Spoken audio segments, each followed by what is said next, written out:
Hi friends, പുതിയൊരു വീഡിയോയിലേക്ക് എല്ലാവർക്കും സ്വാഗതം. ചാനൽ ആദ്യമായിട്ട് കാണുന്നവരാണെങ്കിൽ സബ്സ്ക്രൈബ് ചെയ്ത് സപ്പോർട്ട് ചെയ്താണ്. മക്കളെ, ഞാൻ അവൻ്റെ കാൽ പിടിച്ച് പറഞ്ഞു, എൻ്റെ പെൺമക്കളുമായിട്ട് നിനക്ക് നല്ലൊരു ജീവിതം ഉണ്ടാവും, ഞാൻ മാറിയതുപോലെ നിനക്കും മാറാം. കേട്ടില്ല. അവൻ അവൻ അട്ടഹസിക്കുകയായിരുന്നു. നിങ്ങളെ കൊല്ലാനുള്ള ഒരു കൊലവിളിയുമായിട്ട് നടക്കുമായിരുന്നു അവൻ. എനിക്കവനെ കൊല്ലാതെ വേറെ വഴിയില്ലായിരുന്നു മക്കളെ. ഞാൻ അവനെ കൊന്നില്ലെങ്കിൽ അവൻ എന്നെ കെട്ടിത്തൂക്കുമായിരുന്നു. പിന്നെ നിൻ്റെ അടുത്ത് വന്ന് അവൻ നിന്നെയും കൊന്നേനെ. ഈ അച്ഛനത് താങ്ങാൻ പറ്റില്ല മക്കളെ. അപ്പോൾ കല്യാണി പറയാണ്, അതിനെപ്പറ്റി ഒന്നും പറയണ്ട, ആ സംഭവത്തെപ്പറ്റി ഓർക്കുകയും വേണ്ട. ജീവിതത്തിൽ ഒരിക്കലും നഷ്ടപ്പെടാൻ പാടില്ലാത്ത ഒരാളെ നമുക്ക് നഷ്ടപ്പെട്ടു, ഞങ്ങളുടെ അമ്മയെ. അതോടൊപ്പം അവനും പോയി. മരിച്ചു കഴിഞ്ഞപ്പോഴെങ്കിലും അവൻ്റെ ആത്മാവിനെ മനസ്സിലായി കാണുമായിരിക്കും അവൻ്റെ അമ്മയും ഞങ്ങൾ ചേച്ചിമാരുമൊക്കെ അവനെ എത്രമാത്രം സ്നേഹിച്ചിരുന്നു. ഇന്ന് അച്ഛൻ മാറിയതുപോലെ, സരയു മാറിയതുപോലെ, മനോഹർ മാറിയതുപോലെ അവനും മാറ്റം ഉണ്ടായിരുന്നെങ്കിൽ എത്ര നന്നായേനെന്ന് എപ്പോഴും ആലോചിക്കാറുണ്ട്. എത്ര ഞാൻ ആഗ്രഹിച്ചിട്ടുണ്ടെന്നറിയോ, 3 പെൺമക്കൾ. അതിനൊക്കെ നിങ്ങളൊക്കെ സ്നേഹിച്ച്, നിങ്ങളെയൊക്കെ കിന്നരിച്ച് നിങ്ങളുടെ സ്വന്തം ആങ്ങള, ഒരു ചെറിയ ആങ്ങള. അതൊക്കെ പോട്ടെ, ഇനി അടുത്ത ജന്മേ അതൊക്കെ നടക്കൂ. അല്ല, മനോഹർ എന്നോട് പറയുമായിരുന്നു, എല്ലാം നമ്മുടെ സാഹചര്യവും നമ്മുടെ ജീവിതശൈലിയും ഒക്കെയാണെന്ന്. മക്കൾക്ക് അറിയാലോ, പെൺമക്കൾ ജനിച്ചു കഴിഞ്ഞാൽ ആ ഗ്രാമം മുഴുവൻ വെറുക്കും. അങ്ങനൊരു ഗ്രാമത്തിലാണ് ഞാൻ ജനിച്ചേ. എൻ്റെ കാരണവന്മാർ, എൻ്റെ ആൾക്കാർ ഒക്കെ എന്നെ പഠിപ്പിച്ചത് പെൺമക്കളെ സ്നേഹിക്കാൻ പാടില്ല എന്ന്. അതേ പാഠം ഞാൻ എൻ്റെ മോനെയും പഠിപ്പിച്ചു കൊടുത്തു. ഒരു കണക്കിന് അവനെ ഇങ്ങനെ ഇല്ലാതാക്കിയത് ഞാൻ തന്നെയാണ്. അവൻ സമൂഹത്തിന് പോലും വലിയൊരു വിപത്തുണ്ടാക്കാൻ സാധ്യതയുണ്ടെന്ന് ഞാൻ മനസ്സിലാക്കി. എനിക്ക് ആ പുണ്യകർമ്മം അതുകൊണ്ടാണ് മക്കളെ ചെയ്യേണ്ടി വന്നത്. ജയിലിനകത്ത് മരുന്നും മറ്റ് സൗകര്യങ്ങളൊക്കെ ഉണ്ടല്ലോ അച്ഛാ. ഏയ്, ഒന്നിനൊരു കുറവുമില്ല മക്കളെ. നിങ്ങൾ അടുത്തില്ല എന്നുള്ളൊരു പ്രയാസം മാത്രമേ അച്ഛനുള്ളൂ. അച്ഛൻ ഇങ്ങനെ നിങ്ങളെ കണ്ടാൽ എന്തെങ്കിലുമൊക്കെ പറഞ്ഞുകൊണ്ടിരിക്കും എന്ന് പറഞ്ഞ് അച്ഛൻ കറിയാം. പോട്ടെ, അതൊക്കെ പോട്ടെ. ഈ മക്കളെ, മനോഹർ പറഞ്ഞ കാര്യം ഒന്ന് സാധിപ്പിച്ചു കൊടുക്കണേ മക്കളെ. ശരി അച്ഛാ. അവന് ഊണിലും ഉറക്കത്തിലും അവൻ്റെ കുഞ്ഞിനെ കാണണം എന്നുള്ള ഒരൊറ്റ ചിന്ത മാത്രമേ ഉള്ളൂ. അതൊന്ന് നിങ്ങൾ സരയുവിനോട് പറയണം. അതൊക്കെ ഞാൻ പറഞ്ഞോളാം അച്ഛാ. ഞങ്ങളെന്നാൽ പോയിക്കോട്ടെ. ഏയ്, മക്കളിങ്ങനെ യാത്ര പറയുമ്പോഴേ ഈ അച്ഛന് ഒരു വിഷമം.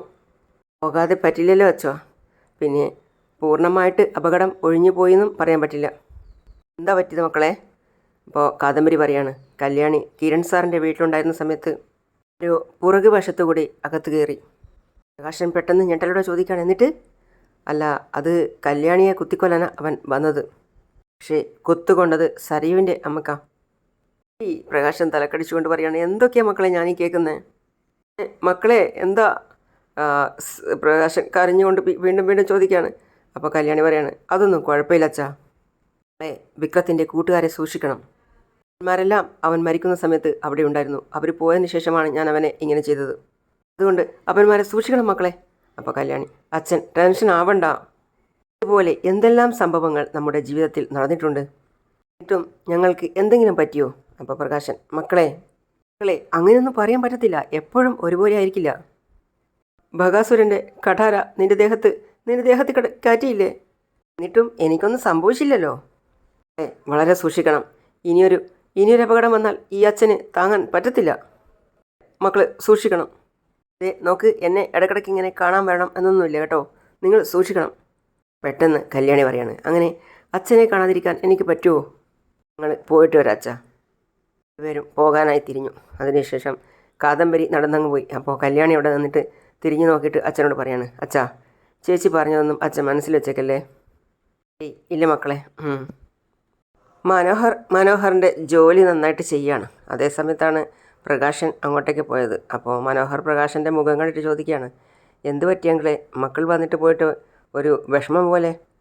ഒന്നുമില്ലടാ, കൺമണി മോളെ കൊണ്ടുവരണം എന്ന് പറഞ്ഞായിരുന്നോ? അത് ഞാൻ പറഞ്ഞടാ, അവർ കൊണ്ടുവരാമെന്ന് സമ്മതിച്ചിട്ടുണ്ട്. എൻ്റെ ടെൻഷൻ അതല്ലടാ, ഇപ്പോഴും അപകടം ഒഴിഞ്ഞു പോയിട്ടില്ല. കല്യാണിയെ ആരോ കൊല്ലാൻ ശ്രമിക്കുക ഇപ്പോഴും. പറ്റിയങ്ങളെ, അവൾ കിരണിൻ്റെ അമ്മയുടെ വീട്ടിലായിരുന്നു. അവളെ കുത്തിയ കുത്ത് നിൻ്റെ അമ്മയ്ക്കാണ് കൊണ്ടത്. ആരിക്ക്? അതാരാങ്ങളെ പുതിയ ശത്രു? ഒന്നും അറിയത്തില്ലടാ. കല്യാണി മോള് ഇങ്ങനെയുള്ള കാര്യങ്ങളൊന്നും എന്നോട് പറഞ്ഞ് വിഷമിപ്പിക്കാറില്ല.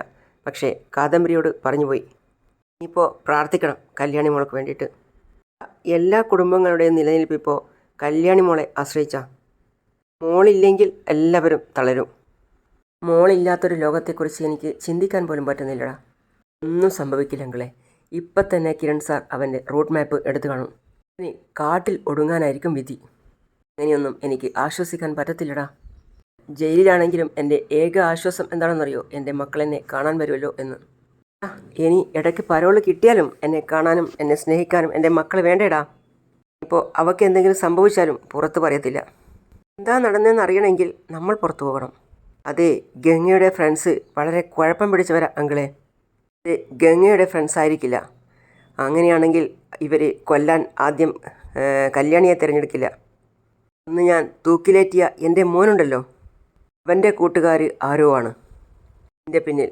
അതെ, അവരായിരിക്കും, അവൻ്റെ കൂട്ടുകാരായിരിക്കും. അങ്കിൾ പേടിക്കണ്ട.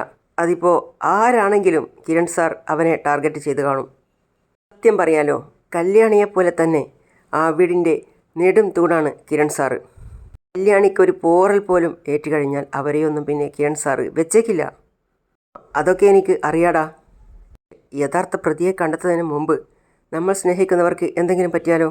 നീ തന്നെ ഒന്ന് ആലോചിച്ച് നോക്ക്. നീ സ്നേഹിക്കുന്നവർ നീ ഇറങ്ങുമ്പോൾ പുറത്തില്ലെങ്കിൽ പിന്നെ നമ്മുടെയൊക്കെ ജീവിതത്തിൽ എന്താണ് അർത്ഥം? ഇവിടെ കിടന്ന് തന്നെ ഒടുങ്ങി മരിക്കുന്നതല്ലേ നല്ലത്? കല്യാണി മോളാണെങ്കിൽ ഇതൊന്നും ശ്രദ്ധിക്കുന്ന കൂട്ടത്തിലല്ല. അവൾ എന്ത് വന്നാലും ധൈര്യമായിട്ട് നടക്കുന്നവളാ. എന്നിട്ടിപ്പോൾ സരയുവിൻ്റെ അമ്മയ്ക്ക് എങ്ങനെയുണ്ട് അങ്കിളെ? ഒന്നും സംഭവിച്ചു കാണില്ല. അല്ല, അങ്ങനെ എന്തെങ്കിലും ഉണ്ടെങ്കിൽ അവർ എന്നോട് പറയുമായിരുന്നു. ഞാൻ പുറത്തുണ്ടായിരുന്നെങ്കിൽ അവരെ ഇപ്പോഴേ ഞാൻ തേടിപ്പോയേനെ. മോനെ തേടിപ്പോയതുപോലെ. കല്യാണിയും കാദംബരിയും റോഡ് സൈഡിൽ കൂടി നടന്നു പോവാണ്. അപ്പോൾ കാദംബരിയോട് കല്യാണി പറയാണ്, ഈ ചേച്ചിയുടെ ഒരു കാര്യം, എന്തിനാ ചേച്ചി അച്ഛനോട് അതൊക്കെ പറയാൻ പോയത്? എന്നെ കൊല്ലാനായിട്ട് ആൾ വീടിനകത്ത് വന്നു എന്നൊക്കെ, എനിക്ക് കൊള്ളേണ്ട കുത്ത് ഷാരി എനിക്ക് കൊണ്ടു എന്നൊക്കെ. പിന്നെ ഞാൻ അറിയാതെ അച്ഛനിനി അതോർത്തിട്ട് ഭയങ്കര ടെൻഷനായിരിക്കും. അച്ഛൻ്റെ മനസ്സൊന്ന് തണുപ്പിക്കാൻ വേണ്ടിയിട്ടാണ് അച്ഛനെ കാണാൻ വന്നത്. എന്നാൽ കാർത്തിക ചേച്ചി പറഞ്ഞതാ ചേച്ചിയും കൂടി വന്നിട്ട് പോയാൽ മതിയെന്ന്. അങ്ങനെയാണെങ്കിൽ ഞങ്ങൾ രണ്ടുപേരും കൂടി വന്നേനെ. ഓ, അബദ്ധങ്ങളൊന്നും വരില്ലായിരുന്നു. കാദംബരി പറയാണ്, ഒരു തെറ്റുപറ്റിപ്പോയി. മനുഷ്യൻ്റെ ജീവൻ എടുക്കുന്ന കാര്യങ്ങൾ പറഞ്ഞിട്ടാണോ തെറ്റുപറ്റി എന്നിപ്പോൾ പറയുന്നത്? ചേച്ചിയുടെ നാവിന് ഒരു നിയന്ത്രണവും ഇല്ല. എവിടെ എന്ത് പറയണമെന്നും അറിയില്ല. ഞാൻ പെട്ടെന്ന് അച്ഛനെ കണ്ടപ്പോൾ വിശേഷങ്ങൾ ഓരോന്ന് പറഞ്ഞെന്നേ ഉള്ളൂ. കല്യാണി കാദംബരിയോട് പറയാണ്, ഇത് മാത്രമേ പറഞ്ഞുള്ളൂ, വിശേഷമായിട്ട് വേറൊന്നും പറഞ്ഞില്ല. അച്ഛൻ അറ്റാക്ക് വന്ന ആളാണെന്ന് ചേച്ചിക്ക് അറിയില്ലായിരുന്നു. ഇനിയിപ്പോൾ ഇത് തന്നെയായിരിക്കും അച്ഛൻ്റെ ചിന്ത, എനിക്കെന്തെങ്കിലും സംഭവിക്കുമോ എന്ന്. ഇനി അച്ഛൻ പോയി മനോഹരനോടും പറയും. അവനും അത് വിഷമായിരിക്കും. എന്തായാലും അബദ്ധം പറഞ്ഞു പോയി, ഇനി വിമർശിച്ചിട്ട് കാര്യമില്ലല്ലോ. ഇനിയെങ്കിലും വരുമ്പോൾ അച്ഛനെ സന്തോഷിപ്പിക്കുന്ന കാര്യങ്ങൾ മാത്രമേ പറയാവൂ.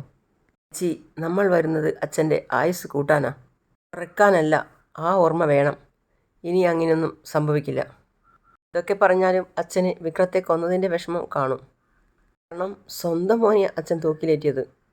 അങ്ങനെ അവനെ അച്ഛൻ കൊല്ലണമെന്ന് നമ്മൾ പോലും ആഗ്രഹിച്ചിട്ടില്ല. ജീവനോടെ ഇല്ലെങ്കിലും കുഴപ്പമില്ല എന്നൊക്കെ നമ്മൾ ചിന്തിച്ചിട്ടുണ്ട്. എന്നാലത് അച്ഛൻ്റെ കൈ കൊണ്ട് ആയിരിക്കണമെന്ന് നമ്മൾ ഒരിക്കലും പ്രാർത്ഥിച്ചിട്ടില്ലല്ലോ ചേച്ചി. എല്ലാം ഒരു സ്വപ്നം പോലെ തോന്നുക. അച്ഛനില്ലെങ്കിലും നമുക്ക് ജീവിക്കാൻ പറ്റും. അതിനുള്ള സാഹചര്യമൊക്കെ നമുക്ക് ഇപ്പോൾ ഉണ്ട്. പക്ഷേ ഇപ്പം നമ്മുടെ കൂടെ നമ്മുടെ അമ്മയില്ല. അച്ഛനാണെങ്കിൽ നമ്മളെ പൊന്നുപോലെ സ്നേഹിക്കാൻ തുടങ്ങിയിട്ട് കുറച്ച് നാളുകളേ ആയുള്ളൂ. ഇങ്ങനെയുള്ള നമ്മൾക്ക് ഇനി അച്ഛനോടൊപ്പം ഏറെ കാലം ജീവിക്കണ്ടേ? ഇതില്ലാതാക്കുന്ന ഒരൊറ്റ വാക്ക് പോലും നമ്മുടെ നാവിൽ നിന്നും വരരുത് എന്നേ ഞാൻ പറഞ്ഞുള്ളൂ. അങ്ങനെ പറയത്തില്ലെന്ന് ഞാൻ പറഞ്ഞല്ലോ. അതേസമയം സരയെ ഓരോ കാര്യങ്ങൾ ആസൂത്രണം ചെയ്യാണ്. അവൾ മെല്ലെ ഈ സ്റ്റെപ്പ് കയറി മുകളിൽ എത്തണം. അതിന് ശേഷം താഴേക്ക് പതിക്കണം. അങ്ങനൊരു ദിവസം വരും. സരയു ഓരോന്നും എഴുതി കുത്തിക്കുറിക്കുകയാണ്. അപ്പോഴാണ് കല്യാണി പിന്നിൽ വന്ന് നിൽക്കുന്നത്.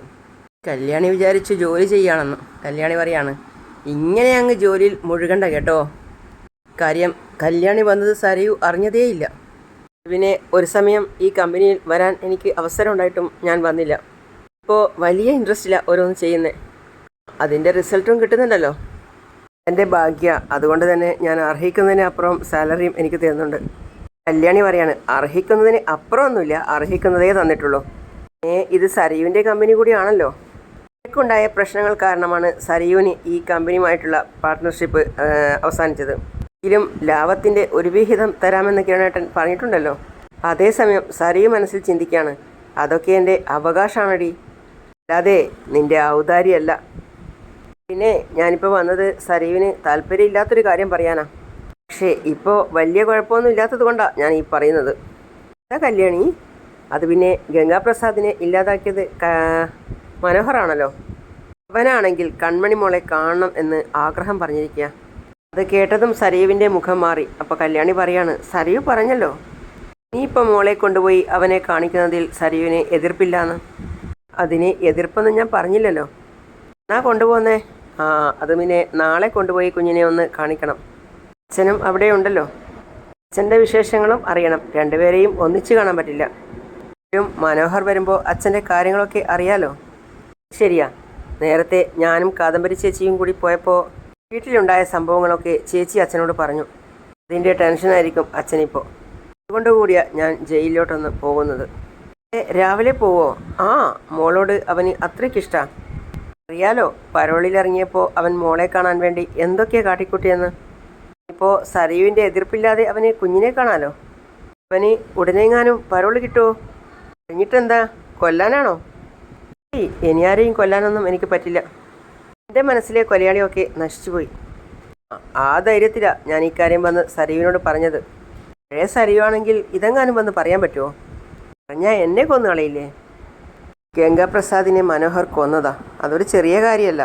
ഇതിന് അവനോട് നന്ദി കാണിച്ചേ പറ്റൂ. അതൊക്കെ മനസ്സിലാക്കിയിട്ടല്ലേ ഞാൻ അവനോടുള്ള യുദ്ധം അവസാനിപ്പിച്ചത്. എതിരെ ഇനി ഞാൻ നിൽക്കില്ല. പക്ഷേ അവനെ സ്നേഹിക്കാൻ എനിക്ക് പറ്റില്ല. സ്നേഹിക്കണം എന്നാണ് എൻ്റെയും കിരണേട്ടൻ്റെയും ഒക്കെ ഒരു അഭിപ്രായം. പിന്നെ അതൊക്കെ ഓരോരുത്തരുടെ ഇഷ്ടമാണ്. എൻ്റെ മനസ്സിൽ മൊത്തത്തിൽ ഒരു മരവിപ്പുണ്ട് സരിയു. എങ്കിലും കുറേ കഴിയുമ്പോൾ അതിനൊരു മാറ്റം വരുന്ന എൻ്റെ വിശ്വാസം. നമ്മൾ സ്നേഹിക്കുന്നവരെ നമ്മൾ ഒരിക്കലും തള്ളിപ്പറയാൻ പാടില്ല. ഹോസ്പിറ്റലിൽ പോയില്ലേ? വൈകുന്നേരം പോകണം. അപ്പോൾ നാളെ കൺമണി മോളെ സരിയുവിൻ്റെ അനുമതിയോടെ ഞാൻ ജയിലിലേക്ക് കൊണ്ടുപോവുക. ആയിക്കോട്ടെ. സരിയു ചിരിച്ചുകൊണ്ട് തലയാട്ടാണ്. കല്യാണി തിരിഞ്ഞതും സരിയു മനസ്സിൽ ചിന്തിക്കുകയാണ്, കൊണ്ടുപോകട്ടെ, അവനത് കണ്ട് തൃപ്തിപ്പെടട്ടെ. പക്ഷേ ആദ്യം കല്യാണി, അവൻ രണ്ടിനെയും സ്നേഹത്തിലൂടെ തന്നെ ഞാൻ തീർക്കും. എൻ്റെ ഉറച്ച തീരുമാനമാണ്. സരിയു നേരെ താരാൻ്റിയുടെ അടുത്തേക്കാണ് പോയത്. നേരെ കഥകിൽ മുട്ടിയപ്പോൾ തന്നെ താരാൻ്റി വന്ന് കഥ തുറന്നു. സരിയു നല്ല ദേഷ്യത്തോടെയും അമർഷത്തോടെയുമാണുള്ളത്. താരാൻ്റി അത് കണ്ട് ഒരു വല്ലാത്ത രീതിയിൽ നോക്കുകയാണ്. താരാൻ്റി ആംഗ്യ ഭാഷയിൽ ആക്ഷനായിട്ട് എന്തൊക്കെ കാണിച്ചു കൊടുക്കുകയാണ്. അപ്പോൾ സരിയു ചോദിക്കുകയാണ്, നിങ്ങൾക്ക് കൊല്ലാൻ പറ്റുമോ നിങ്ങൾക്ക്? നിങ്ങളുടെ മകൾക്ക് വേണ്ടി ഒരാളെ പ്രകാശൻ കല്യാണിയുടെ കാലിൽ തൂക്കി അയാളുടെ വീടിന് മുമ്പിൽ കൂടി ഒഴുകുന്ന ആ ഒഴുക്കിൽ ഒഴുക്കാനായിരുന്നു തീരുമാനിച്ചത്. ഇപ്പോൾ ആ അച്ഛൻ മകളെ സ്നേഹിച്ചു തുടങ്ങിയപ്പോൾ ആ മകൾക്ക് വേണ്ടി സ്വന്തം മോനെ കൊന്ന് കെട്ടിത്തൂക്കി മകനെ. അറിയാലോ കഥകളൊക്കെ. അതുപോലെ പറ്റുമോ? സ്വന്തം മകൾക്ക് വേണ്ടി നിങ്ങൾക്ക് കല്യാണിയെ കൊല്ലാൻ പറ്റുമോ? അവളുണ്ടല്ലോ പോകാൻ പോവുക എൻ്റെ കുഞ്ഞിനെയും കൊണ്ട് ജയിലിലേക്ക്. ഇവിടെ കിടക്കുന്ന ഒരുത്തനെ കൊണ്ടുപോയി എൻ്റെ കുഞ്ഞിനെ കാണിക്കണമെന്ന്. എന്നോട് അതിനുള്ള അനുവാദം ചോദിച്ചപ്പോൾ ഞാൻ പൂർണ്ണ മനസ്സോടെയാണ് പറഞ്ഞത്, കൊണ്ടുപോയി കാണിച്ചു വന്നു. അതൊരു ന്യായ. കല്യാണിക്ക് അത്യാഹിതം വല്ലതും സംഭവിച്ചാൽ എന്നെ സംശയിക്കാതിരിക്കാനുള്ള എൻ്റെ ഒരു അടവാണ്. ആൻറ്റി വീണ്ടും ആക്ഷനായിട്ട് കാണിക്കുകയാണ്. ഞാനെന്തിനാ ഇങ്ങനെയൊക്കെ ചിന്തിക്കുന്നെന്നോ?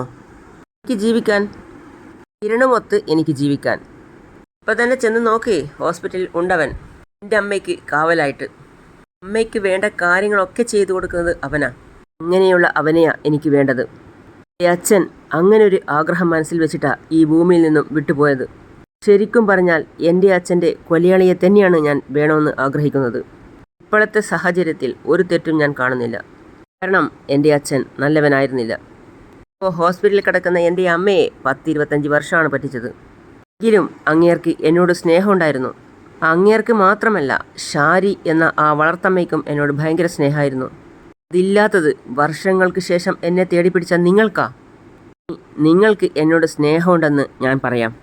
എൻ്റെ ആവശ്യം നടക്കുകയാണെങ്കിൽ പറ്റുമോ നിങ്ങൾക്ക് കല്യാണിയെ കൊല്ലാൻ? അവർ പറയാണ് ഇല്ല എന്ന്. പിന്നെ എന്തിനാ എനിക്ക് ഇങ്ങനെ ഒരമ്മ? ഞാൻ ആവശ്യപ്പെട്ടാൽ, നല്ലൊരവസരം വന്നാൽ അത് നടക്കണം. ഇതിനുള്ള സാഹചര്യമൊക്കെ വരും. അടിമുടി തകർത്തവനാ മനോഹർ. അവനെ സ്നേഹിക്കുന്നവളാ കല്യാണി. അവൻ്റെ കണ്ണീരൊപ്പാൻ വേണ്ടി, അവൻ്റെ വിഷമങ്ങൾ മാറ്റാൻ വേണ്ടി എൻ്റെ മോളെയും കൊണ്ടുപോയി അവനെ കാണിക്കുന്നവളാ. അതെന്നെ സംബന്ധിച്ചിടത്തോളം ആത്മഹത്യക്ക് വരാം. അതൊന്നും അവൾക്കറിയില്ല. ഞാൻ അവളുടെ മുമ്പിൽ നിന്ന് ചിരിച്ചിട്ട് അവൾക്ക് മൗനാനുവാദം കൊടുക്കുന്നത് ആ ചിരിക്ക് പിന്നിൽ ഒരു തീപ്പൊരി ഉണ്ടെന്ന് അവൾക്ക് അറിയില്ല.